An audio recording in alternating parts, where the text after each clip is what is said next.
In this segment we're going to talk about the Cups, the Caulfield and Melbourne Cups, and our thoughts on it at this early stage and who we think are the contenders and who we think are the pretenders. I know Matthew's got some strong points of view on this subject, so I'll let you lead off with this, Matthew. Yeah, I think if we're talking Caulfield Cup, I'll keep it short and sweet. Weekend Hustler will win that race. He'll carry the weight that's being asked of him. He will go on and win that race. It's no certainties in racing, but I'm really confident about that. I think everyone needs to remember that he's being trained for that race, so he'll be cherry ripe for that day. And I see him very much in the mould of the Northerly, winning that race 7 days later, winning the Cox Plate. Melbourne Cup, a different story for mine.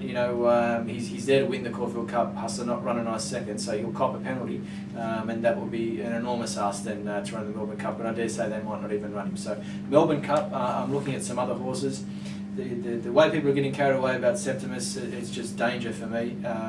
You look at the horses that have come here to carry that sort of weight, 58 kilos, they struggle. And horses who are better performed than him, much better performed than him, they do not get within sight of the placing, let alone winning the race. So him being the favourite, it's a false favourite for mine. I think the stablemate Honolulu is much more of a better proposition. At the bottom of the weights there, copped a penalty after winning a nice race in England there. You might notice the jockey actually stayed to ride him instead of going to ride Septimus in the Irish St Ledger, and copping a penalty is a good thing, guys, so I don't mind that for a bottom weight. The Media Puzzle copped the penalty after winning the Geelong Cup. The horses that cop the penalties winning the Caulfield Cup go on to win the Melbourne Cup every now and then as well. So I think he's a real watch, that horse. Gurney's Lane the same. Yeah.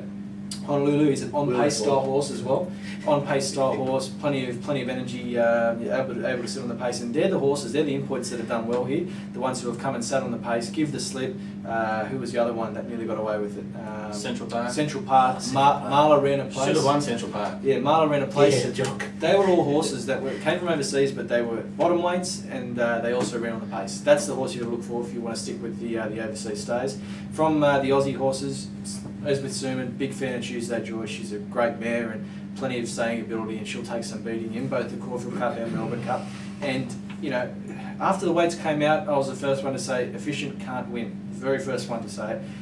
But I just look at that first up run over and over again. And I look at the time they ran for the first 1,000 metres that you made a point of, 65 seconds. For that horse to be sitting last on that pace, first up, have an unsuitable distance, and rattle home like he did. He's coming for one race only, that's the Melbourne Cup, and who's to say he can't win it again? Soon, you have agree, disagree? I do. I largely agree. I think there's a few things there that I disagree with. I don't think the Caulfield Cup is a full-on conclusion? No, not at all. I have the deepest respect for Weekend Hustler. He continues to win, and he's a champion in my book. But I think at 1.5 miles with the pressure on a large field, it's going to be a lot more of a test for him, and it remains to be seen whether he'll be as effective at that distance as he's been under those conditions. Under those conditions, giving weight to a lot of horses. I just think that I think he's the kind of horse that he's so honest, and he'll run a great race, and he'll probably figure in the placings. But whether he can win, I think some of the handicappers will start to come to the fore. Horses like Guillotine, horses like Littorio. I think that have got in low, even possibly as a grab, but I don't think that he's quite up to the class. They are going to be right there for the Caulfield Cup for mine. And in terms of the Melbourne Cup, I am warming to Efficient as well. The weight doesn't really worry me because he's just a tremendous stayer, and the horse, he loves the track, he thrives. He won last year's race so strongly. And he's come back really well, so I think he can win it again this year. That he won't be winning it a third time because I don't think he'll get invited like Maccabi Diva was. But I think he's right there. A horse that I do have an interest in from overseas is Dermot Wild's Profound Beauty.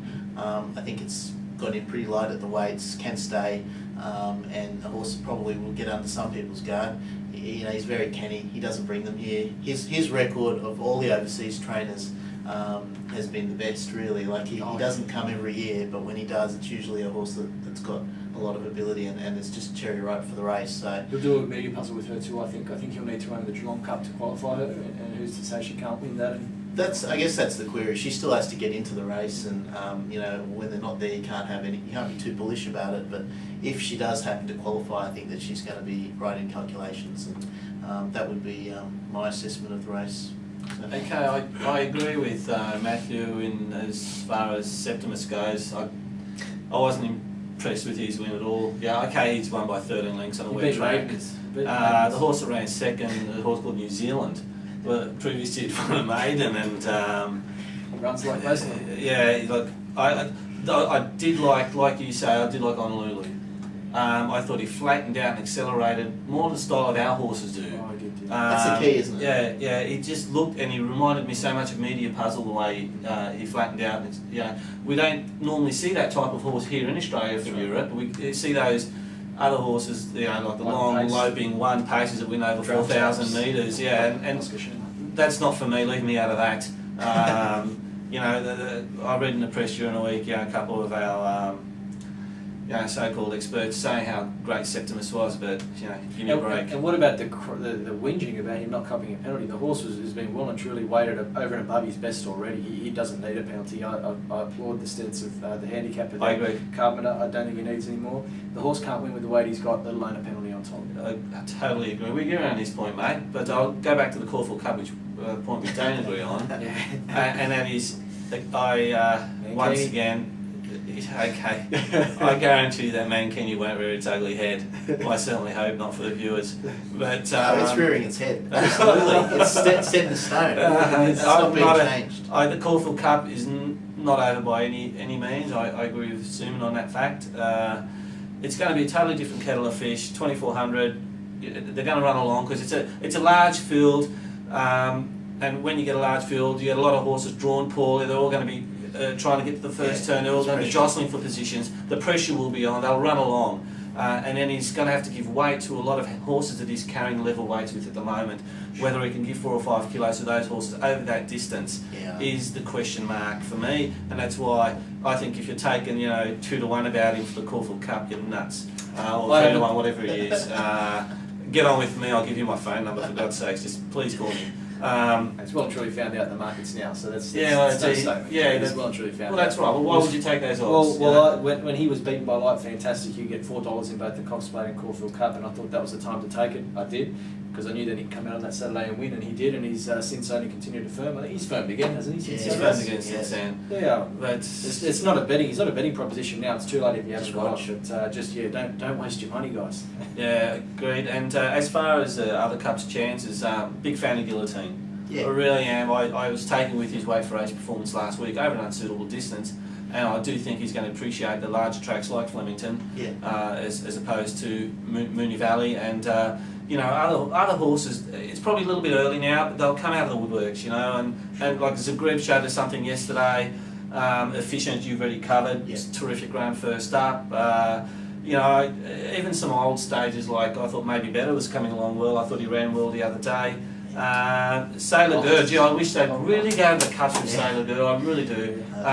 Maybe Better, I'll write you a ticket right now. Whatever. I'll make one point, and it's not to belittle the horse at all, but it's one point worth making that horses rarely improve in their second and third goes in Melbourne Cups from their first go. Oh, no, almost never. And the only ones that do are the ones that win it. So your Efficients, your Mackay Divas, the horses that win can then run another race and win again. But the horses that will run. Rose there are a few exceptions to the rule. I believe in Kenzai's Melbourne Cup. Kingston Town ran last one year and ran second the next. Yeah, there are a couple of exceptions. But you pull out 2 in 100 odd years of history. The reality is that most of them, if they don't win the first time, they will not win the second and third. That's because it's such a hard road to get into the race, and it does take a lot out of them. A lot of horses are finished full stop after the race. Okay, it's probably our thoughts at this early stage of the Cups, but like I said, throughout the next couple of weeks. We'll progress and we'll see horses that come through and horses that drop off, and we'll cover them at that stage, right guys? Sounds good, very good. Okay, thank you. Thank you.